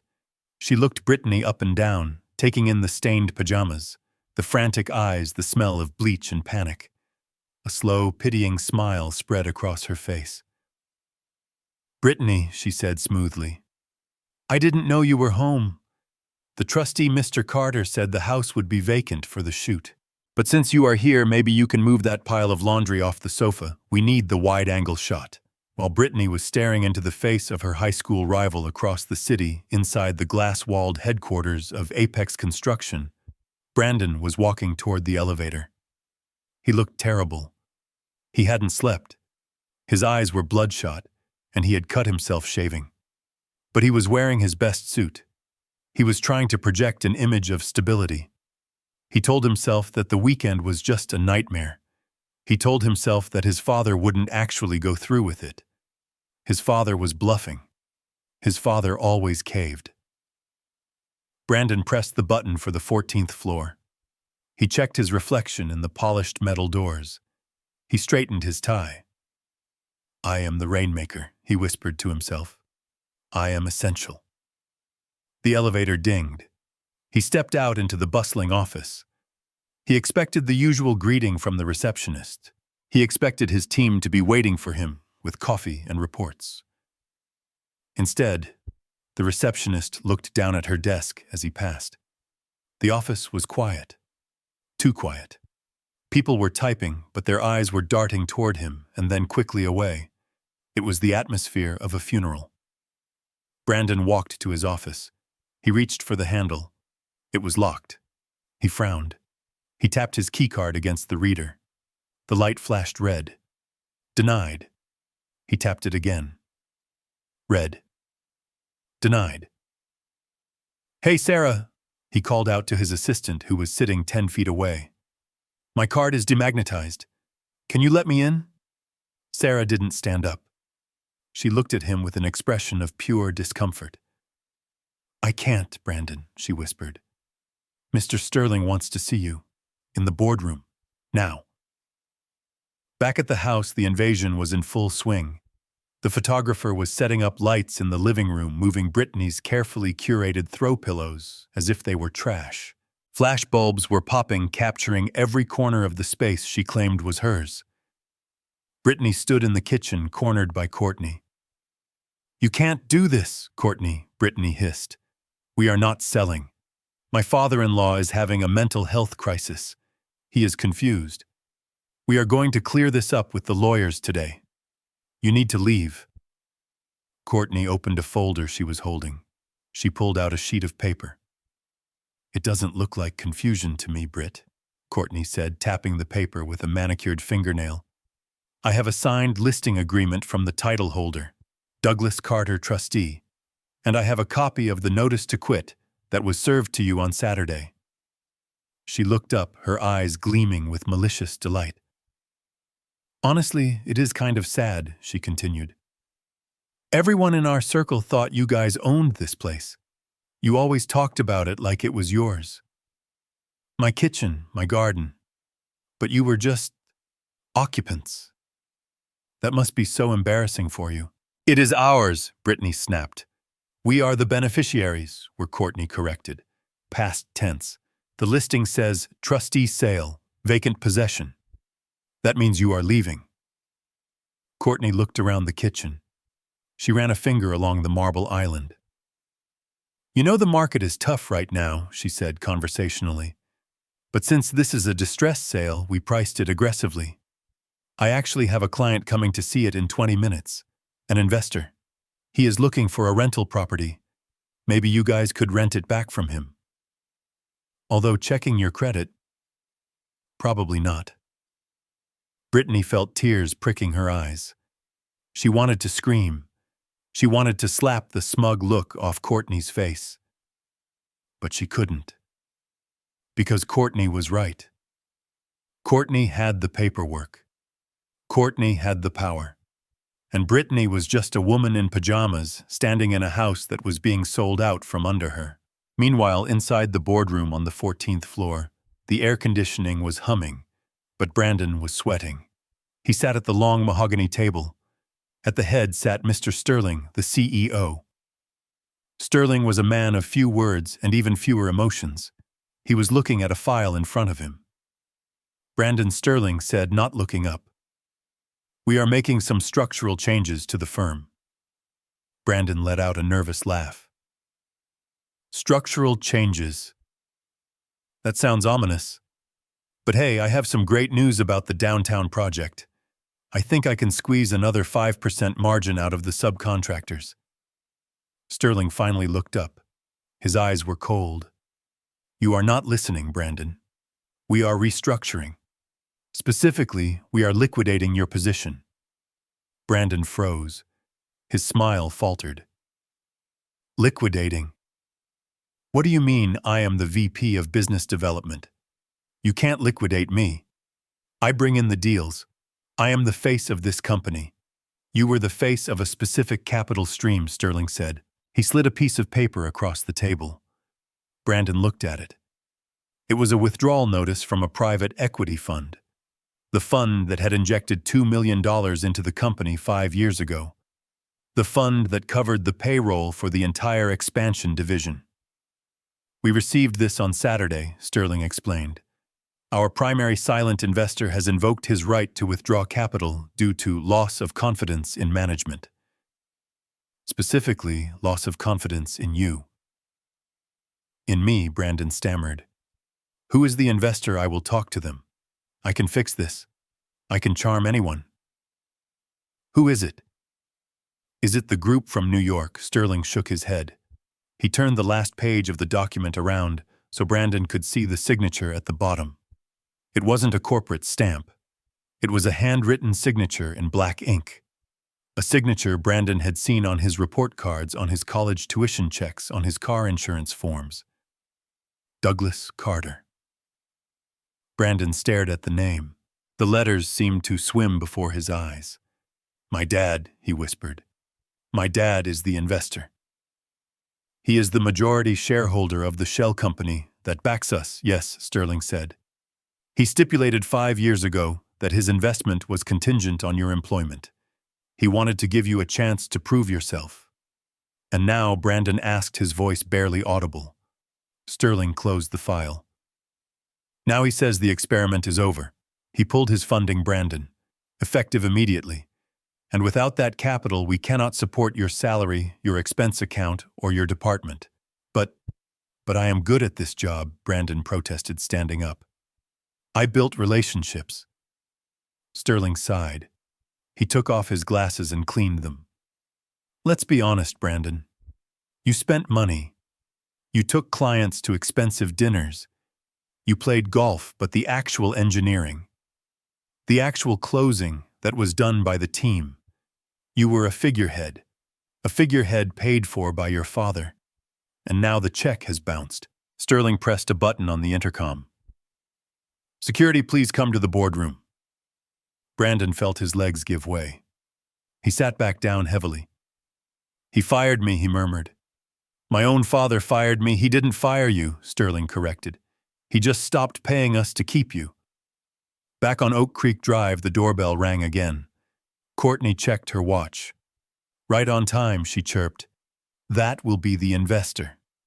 Brittany, you might want to go upstairs and hide. It is not a good look for the sellers to be present, especially dressed like that. Brittany stood her ground for a second, trembling with rage. Get out, she whispered. Courtney ignored her. She walked to the door and opened it wide. Welcome, come on in. The lighting is fantastic right now. A man walked in. He was wearing a cheap suit and carrying a clipboard. He looked around the entryway with a critical eye.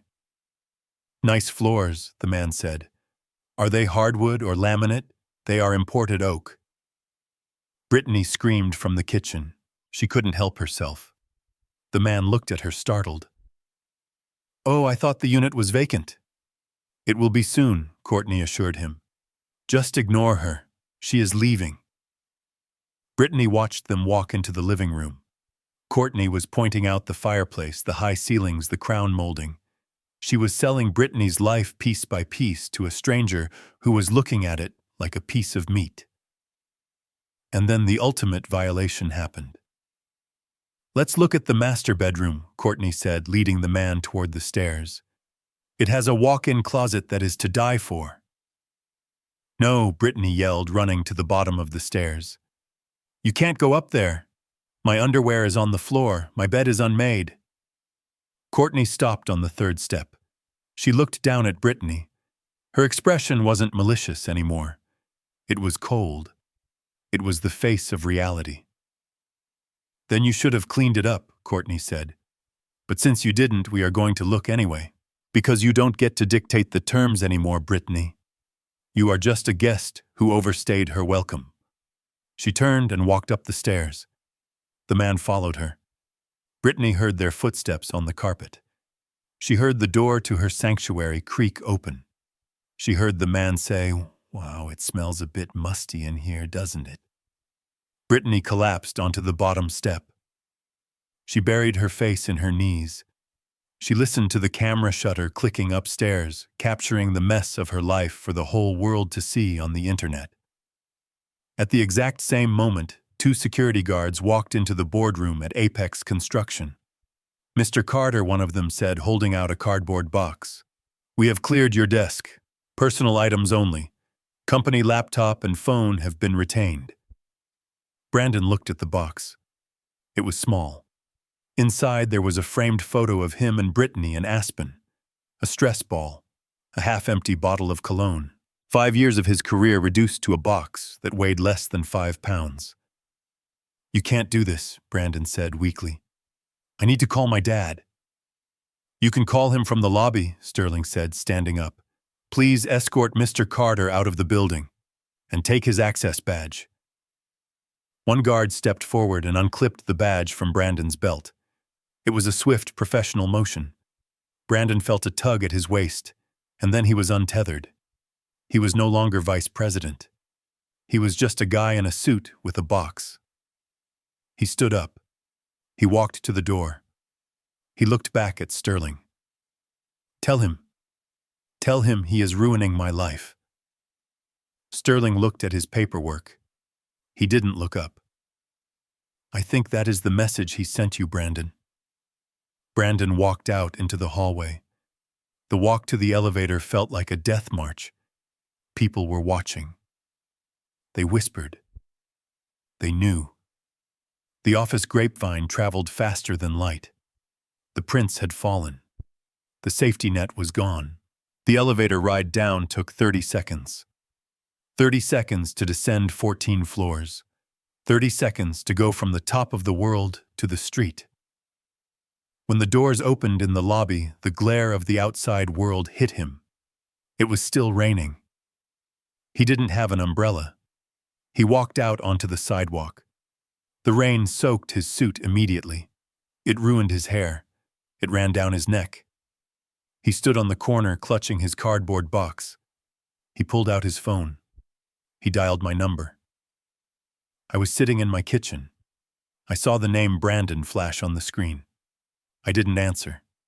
I let it ring. I watched the rain fall on my garden. I thought about the first time I taught Brandon to ride a bike. I let go of the seat and he wobbled. He was terrified. He screamed for me to hold him. But I knew that if I held him, he would never learn to balance. So I watched him fall. He scraped his knee. He cried. But the next day, he rode. This was a much harder fall, and the scrape would be much deeper. The phone stopped ringing. A minute later, it rang again. This time, it was Brittany. I didn't answer that either. I imagined them. Brandon on the street corner, wet and fired. Brittany on the stairs, humiliated and exposed. The two halves of their perfect world had shattered simultaneously. I took a sip of my coffee. It was still warm. I picked up my pen and my notepad. I had a list of things to do. Cancel the car insurance. Cancel the country club membership. I drew a line through Apex Investment. I drew a line through house showing. 2 down, 3 to go. And I wasn't doing this out of hate. I was doing it out of necessity. I was performing surgery, and surgery always involves blood. I looked at the phone one last time. "Welcome to the real world, kids," I whispered. Then I turned off the ringer, picked up my book, and went back to reading. The silence in my house was absolute, and for the first time in a long time, it felt like justice. The conference room at Ross & Associates was designed to intimidate. It was situated on the 42nd floor with floor-to-ceiling windows that offered a panoramic view of the city I had helped build. But inside the room, the atmosphere was airless. The air conditioning hummed with a low, menacing vibration. The mahogany table was long and polished to a mirror finish, reflecting the distorted faces of the people sitting around it. On one side sat my son Brandon and his wife Brittany. They looked like they had aged 10 years in 48 hours. Brandon was wearing a suit that looked slightly wrinkled. The collar of his shirt unbuttoned, his tie loose. He wouldn't look at me. He stared at his hands, which were clasped tightly on the table, the knuckles white. Brittany was wearing oversized sunglasses even though we were indoors. She sat with her arms crossed, radiating a mixture of fury and terror. Next to them sat their lawyer, a man named Mr. Henderson. I knew Henderson by reputation. He was a strip mall attorney who specialized in personal injury and loud, empty threats. He was cheap, which told me everything I needed to know about their current financial situation. On the other side sat Sylvia Ross and me. Sylvia was the picture of lethal elegance. She had a single thick black binder in front of her. She didn't open it. She just rested her hand on it, calm and possessive. I sat next to her, silent, watching the storm clouds gather over the city skyline. Henderson cleared his throat. It was a nervous sound. "Let's not waste time," he said, trying to project confidence. "My clients are victims of a sudden and malicious eviction attempt. Mr. Carter here, despite being the biological father, has acted with extreme prejudice. We are claiming constructive trust. We are claiming equitable interest. Brandon and Brittany have lived in that house for 5 years. They have treated it as their own. They have poured their blood, sweat, and tears into that property. You cannot simply throw them out because of a family squabble." He leaned back, looking satisfied with his opening statement. Sylvia didn't blink. She didn't look at Henderson. She looked at Brandon. "Blood, sweat, and tears," she repeated softly. "That is a poetic phrase, Mr. Henderson. But in a court of law, we prefer receipts." She opened the black binder. The snap of the metal rings echoed in the room like a gunshot. Brittany took off her sunglasses. Her eyes were red-rimmed. "We renovated the kitchen," she blurted out, her voice shrill. "I told you. We put in marble. We landscaped the garden. That adds value, that makes us partners in the property." Sylvia turned the first page of the binder. She ran her finger down a column of figures. "Let's talk about value," she said. "And let's talk about who paid for it." She pulled out a spreadsheet. It was color-coded. It was detailed. It was the autopsy of their lifestyle. Exhibit A, Sylvia said, sliding a copy of the spreadsheet across the table toward Henderson. This is a comprehensive ledger of all household expenses for the property on Oak Creek Drive for the last 60 months. Henderson picked up the paper. He frowned. Sylvia began to read. Her voice was devoid of emotion. It was the voice of a machine. Mortgage payments, principal and interest. $5,200 per month. Paid by Douglas Carter. Total for 5 years.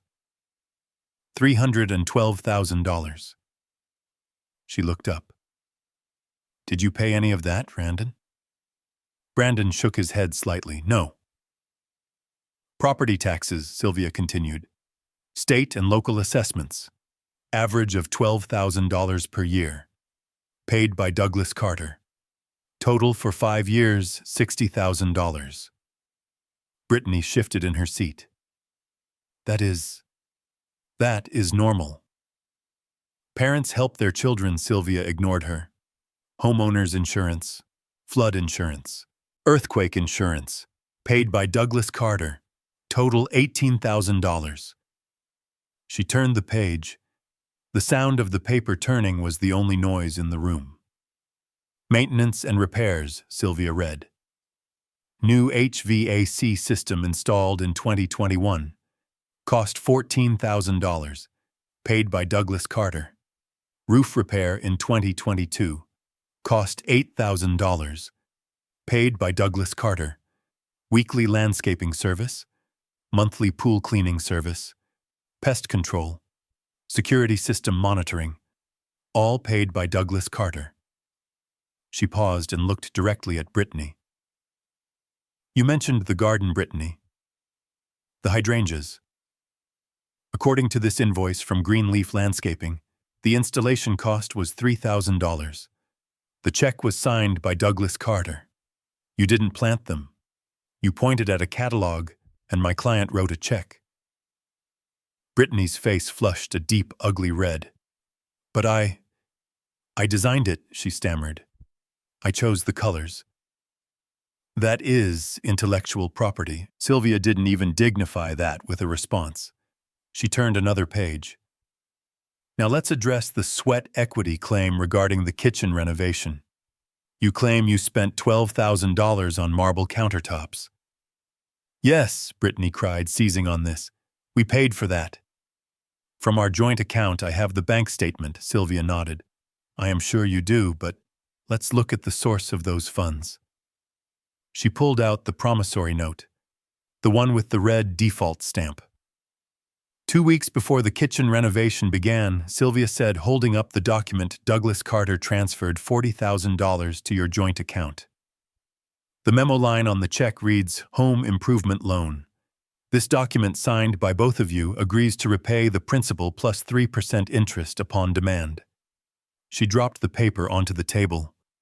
So, Sylvia concluded you used $12,000 of my client's money to install countertops in my client's house.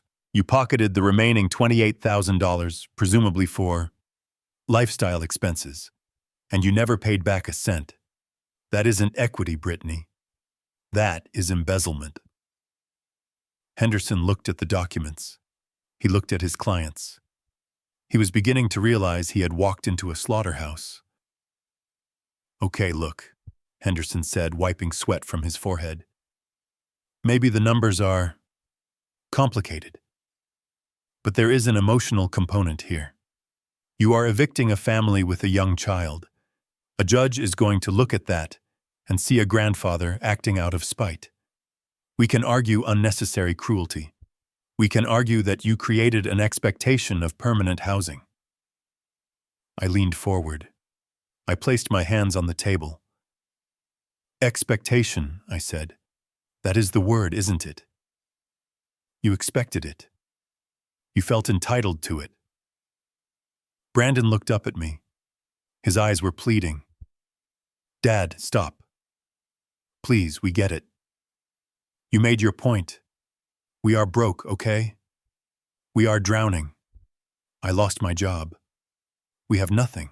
Just let us stay for a few months until I find work. Please. For Leo. For a second I felt a twinge in my chest. He was my son. He was hurting. But then I remembered the text message. We want peace. I remembered the invoice for the transmission. I remembered the way they looked at me at the party like I was a wallet with legs. Sylvia cut in before I could speak. We are not here to discuss a lease extension, she said coldly. We are here to discuss the counterclaim. Counterclaim? Henderson asked. What counterclaim? Sylvia smiled. It was a shark's smile. Unjust enrichment, she said. She flipped to the back of the binder. She pulled out a final spreadsheet. This one had a single large number at the bottom circled in red. Since you are claiming that you were not guests, but rather tenants with rights, Sylvia explained, then we must apply the laws of tenancy, and tenants pay rent. She slid the paper across the table. The fair market rental value of a 4-bedroom home on Oak Creek Drive is approximately $3,000 a month. That is a conservative estimate. Since there was no formal lease agreement, and you are now claiming adverse possession rights, we are retroactively billing you for the use of the facility. Brandon's mouth fell open. You are charging us rent. For the past 5 years, Sylvia nodded. 5 years, 60 months, at $3,000 a month. That comes to $180,000. She tapped the paper. Plus the $40,000 loan, plus the accrued interest, plus the legal fees for this eviction. She looked at Henderson. The total debt your clients currently owe to the Carter estate is $235,400. The room went dead silent. The number hung in the air like a guillotine blade. $235,000. It was a fortune. It was a life sentence for a couple who couldn't even pay for a birthday party. Brittany started to hyperventilate. She clutched her chest. You can't do that. We don't have that kind of money. We will be bankrupt. Sylvia closed the binder. The sound was final. Then I suggest you accept our settlement offer, she said. Settlement? Henderson asked, his voice weak. What settlement? Sylvia slid a single thin piece of paper across the table. Mutual release and voluntary surrender, she said. Here are the terms. 1. You vacate the property within 7 days, not 30. 7. 2. You leave the property in broom-swept condition. No damages. If you take so much as a light bulb, we sue. 3. You sign a waiver acknowledging that you have no claim, financial or otherwise, to the property or the estate. And in exchange, Henderson asked. In exchange, Sylvia said, Douglas Carter will forgive the debt. He will write off the $180,000 in back rent.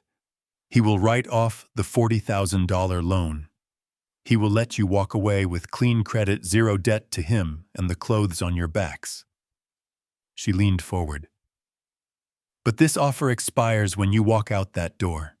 If you go to court, if you file one single motion to delay the eviction, we withdraw the offer. We will pursue the full amount.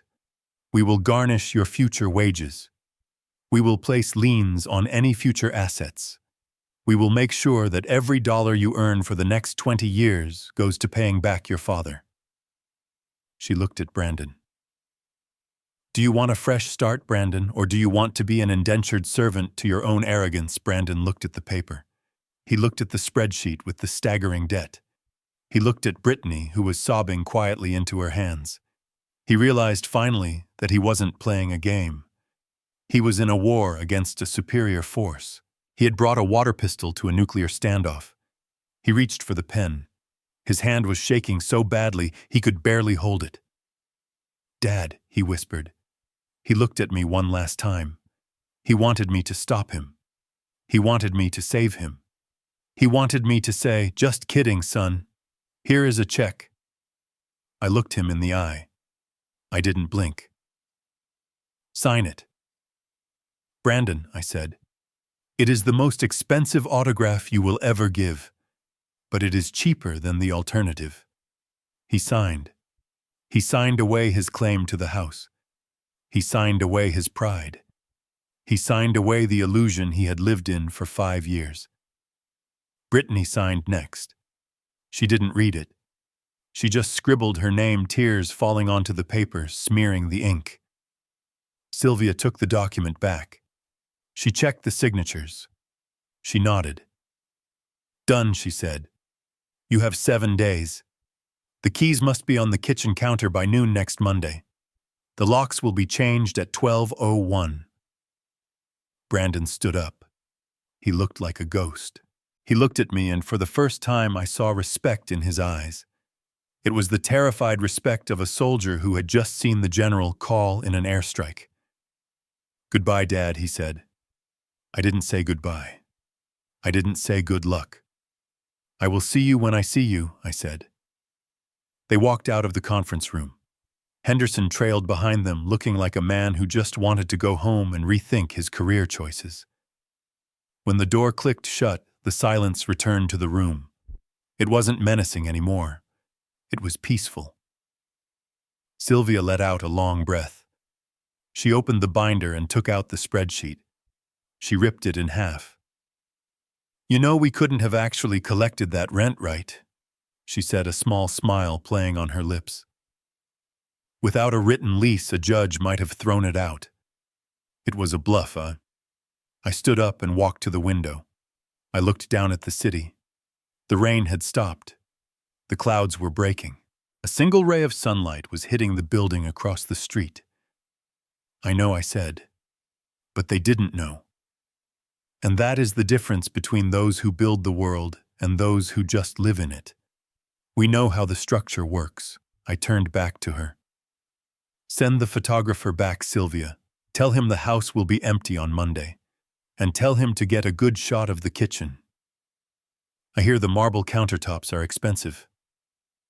I walked out of the office. I took the elevator down.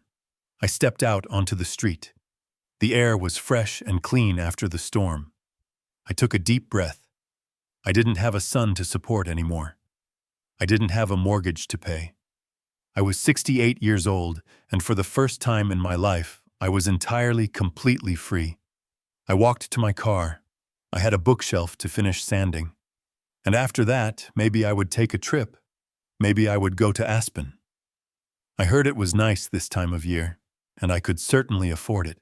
The demise of my son's marriage did not happen in a courtroom. It happened in the driveway of the house on Oak Creek Drive exactly 48 hours after they signed the settlement papers. I wasn't there to see it, but the neighbors talk.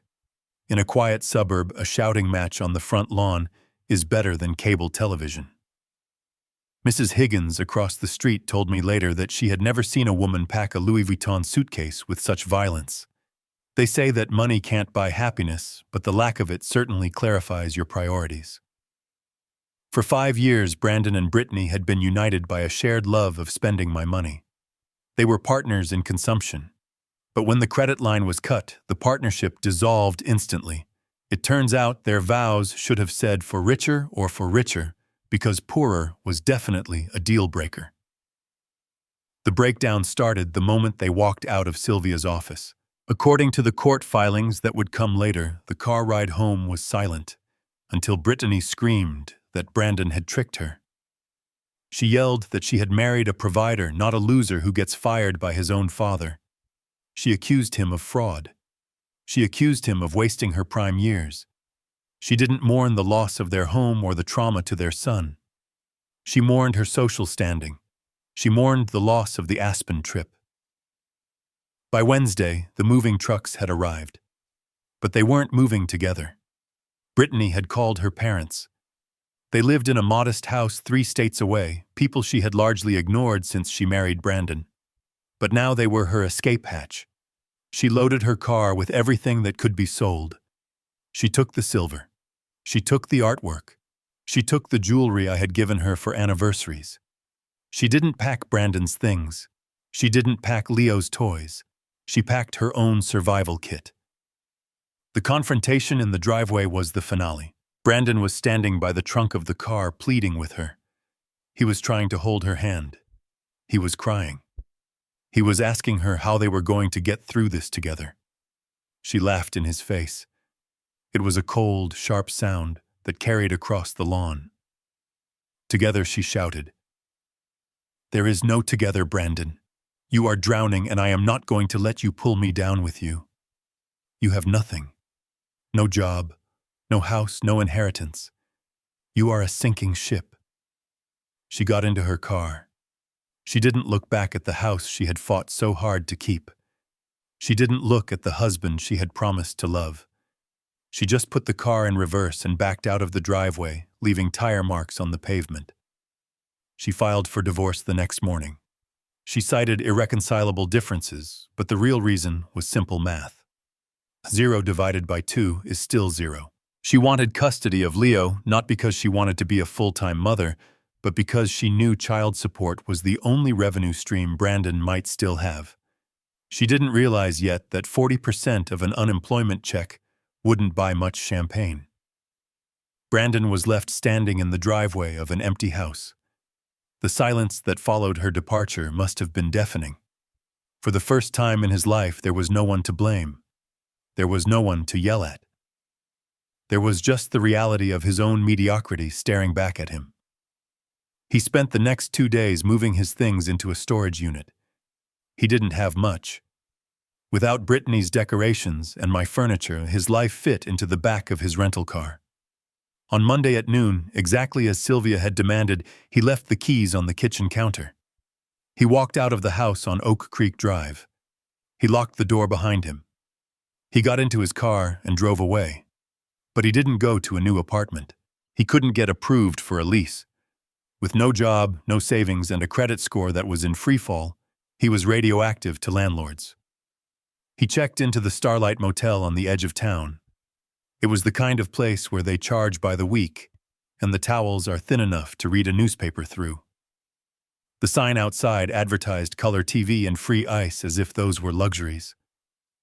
I drove past it one evening just to see. I saw his car parked in front of room 114. It was a stark contrast to the luxury SUV he used to drive.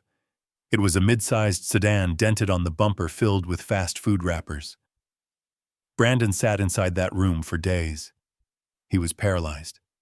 He lay on the lumpy mattress, staring at the water stains on the ceiling, listening to the sound of trucks rumbling down the highway. He was experiencing the withdrawal symptoms of privilege. For 32 years, he had been insulated from consequence. Now, consequence was his roommate. He applied for jobs, but it was half-hearted. He was still waiting for the rescue. He checked his phone every hour, expecting a text from me. He expected me to say that the lesson was over, that he had suffered enough, and that I had rented him a nice condo downtown. But the phone never buzzed.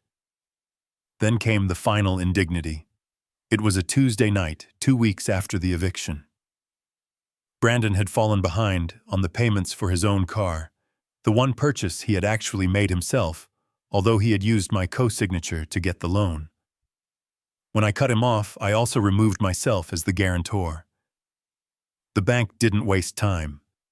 He was sleeping when the tow truck arrived. The flashing orange lights cut through the thin curtains of room 114. He ran out in his boxer shorts, screaming. He tried to stop the driver. He tried to explain that he was Brandon Carter, a vice president, a man of substance. The driver didn't care. He hooked up the car. He lifted it into the air. Brandon stood in the parking lot of the motel, barefoot on the dirty asphalt, watching his last connection to the civilized world being dragged away. He looked small. He looked broken. The other motel guests watched from their windows, smoking cigarettes, unimpressed. To them, it was just another Tuesday. He walked back into his room. He sat on the edge of the bed. He looked at his reflection in the cracked mirror above the dresser. He didn't see the rainmaker anymore. He didn't see the grill father. He saw a man who had nothing but the change in his pocket and a box of cold pizza. That night, he hit the bottom. There is a specific sound a man makes when he breaks. It isn't a scream. It is a sob that comes from the gut, a sound of total, absolute surrender. Brandon wept. He wept for his wife who had never really loved him. He wept for his house. He wept for the father he had taken for granted. He reached for his phone. He dialed my number. I was awake. I saw the call coming in. I let it ring. It wasn't cruelty. It was the hardest thing I have ever done. I wanted to pick up. I wanted to drive down there and pay the motel bill and buy him a new car. I wanted to stop his pain. But I knew that if I did, the pain would be wasted. If I saved him now, he would never save himself. He needed to sit in that darkness. He needed to know that he could survive it. The ringing stopped. He didn't call back. Instead, he did something I didn't expect. The next morning, Brandon put on his only remaining clean suit. He walked out of the motel. He walked 3 miles to the nearest bus stop. He didn't go to a construction firm. He didn't go to an office building. He walked into a Home Depot. I found out later from an old friend who works there. Brandon walked up to the manager. He didn't ask for a management position. He didn't hand over a resume printed on thick, bonded paper. He looked the manager in the eye and said, "I need a job. I will load lumber. I will mix paint. I will clean the floors. I just need to work." The manager looked at his suit, looked at his desperate eyes, and handed him an application. Brandon sat on a bucket in the lumber aisle and filled it out. When he came to the section for emergency contact, he hesitated. His pen hovered over the paper. Then he left it blank. He was finally starting to understand. He was alone, and for the first time in his life, that was exactly what he needed to be. The fall had been brutal. He had lost his wife, his home, his car, and his dignity. But as he stood there in the smell of sawdust and cut wood, he was about to find something he had never owned before: his own spine. It was a Tuesday afternoon, 3 weeks after the eviction, when my son came back to the house he once thought he would inherit. The hydrangeas were in full bloom, violent bursts of blue against the green leaves, completely indifferent to the human drama that had played out around them. I was on the porch, sanding the final corner of Leo's bookshelf. It was finished now, sturdy, reliable, ready to hold weight. I saw him walking up the driveway. He didn't have a car. He was walking from the bus stop a mile away. He looked thinner. His suit was gone, replaced by a pair of jeans I hadn't seen in a decade and a faded polo shirt. He walked with a slight limp, maybe from a blister, maybe from the weight of his own shame. He didn't look like the vice president of business development anymore. He looked like a man who had lost a fight with the world. He stopped at the bottom of the porch steps. He didn't come up. He knew he had lost that privilege. "Hi, Dad," he said. His voice was raspy. "Hello, Brandon," I replied. I put down the sandpaper. I didn't invite him to sit. He looked at his shoes. They were cheap sneakers, scuffed at the toes. "I just wanted to come by," he started, struggling with the words. I wanted to say I am sorry. Not for the car, not for the money, but for the way I treated you. I was arrogant. I was stupid. You were right about everything." I looked at him. I searched his face for the lie. I searched for the manipulation. But for the first time in years, I didn't see it. I saw exhaustion. I saw fear. "I accept your apology," I said quietly. He looked up, a flicker of hope in his eyes. He took a step forward. "Thanks, Dad. That means a lot. Honestly, it has been hell. Brittany is gone. The lawyers are eating me alive. I am staying in a motel that smells like bleach and despair. I am trying, Dad. I really am, but I just need a little help to get back on my feet. Just a push." There it was. The ask, the pivot, the apology was real, but it was also a key, and he was trying to use it to unlock the bank vault. "I need a deposit for an apartment," he said, rushing the words now.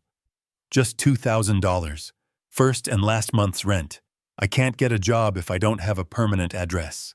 If you can just loan me that, I swear I will pay you back. I will sign a note. I will do whatever you want."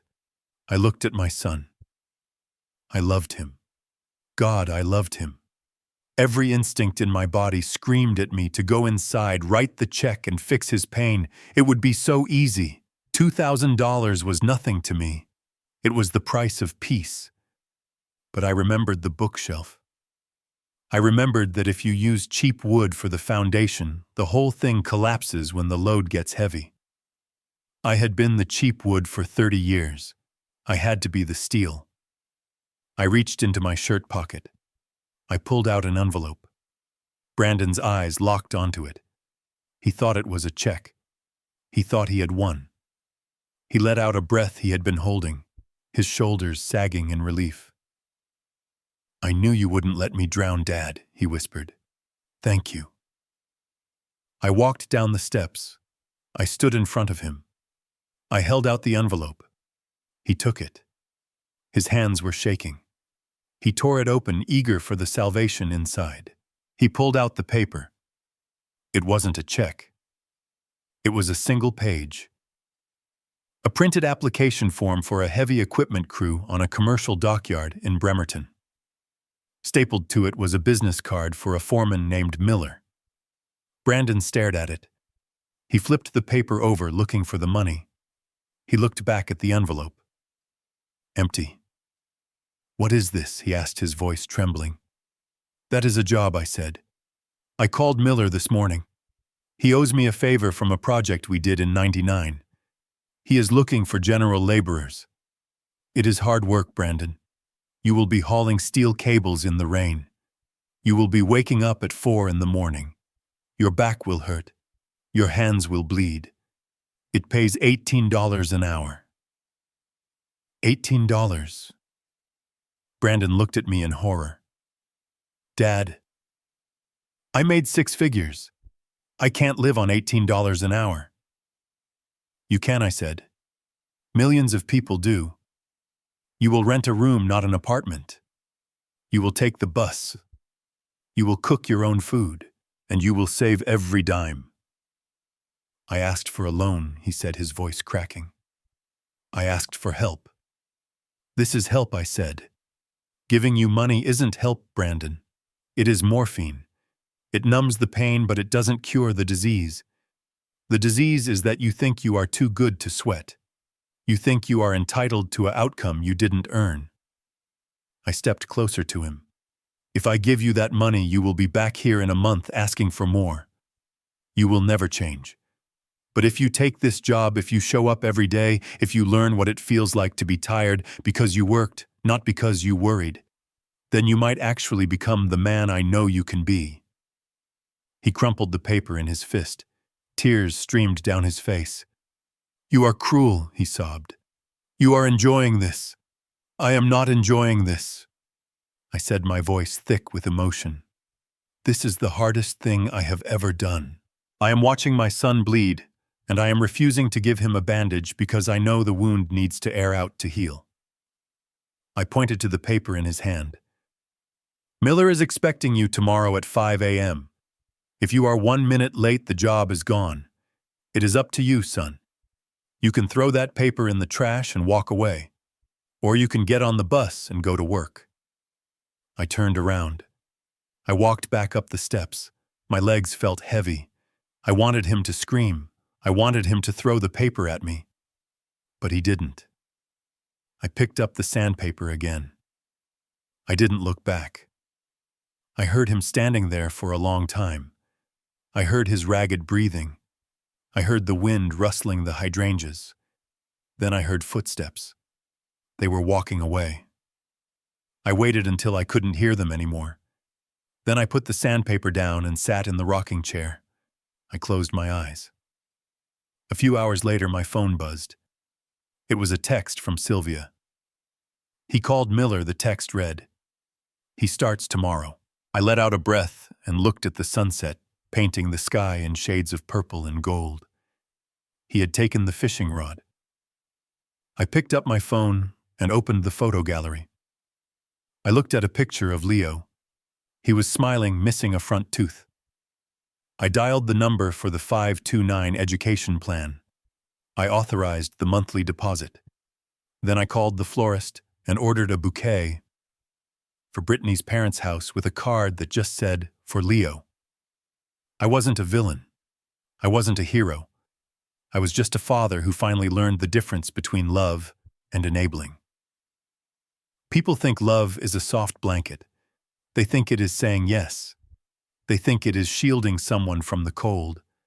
But sometimes true love is a wall. Sometimes love is standing in the doorway and saying no so that the person you love has to find their own way through. It had cost me my relationship with my son, at least for now. It had cost me the illusion of a happy family. But as I sat there in the quiet of the evening, I knew I had bought something priceless. I had bought him his dignity, and I had bought myself peace. Tomorrow I would go to the post office. I would mail the bookshelf to Leo, and then I would drive to the coast. I would watch the waves crash against the rocks, breaking them down over centuries, turning jagged stone into smooth sand. Life is hard. It breaks us all. But it is in the breaking that we find out what we are actually made of. I am Douglas Carter. I am a builder. And today I finally laid the first brick of a foundation that might actually last. Thank you for listening to my story. If you have ever had to practice tough love, or if you are the one who had to learn the hard way, tell me in the comments. And remember, the strongest steel is forged in the hottest fire. Until next time.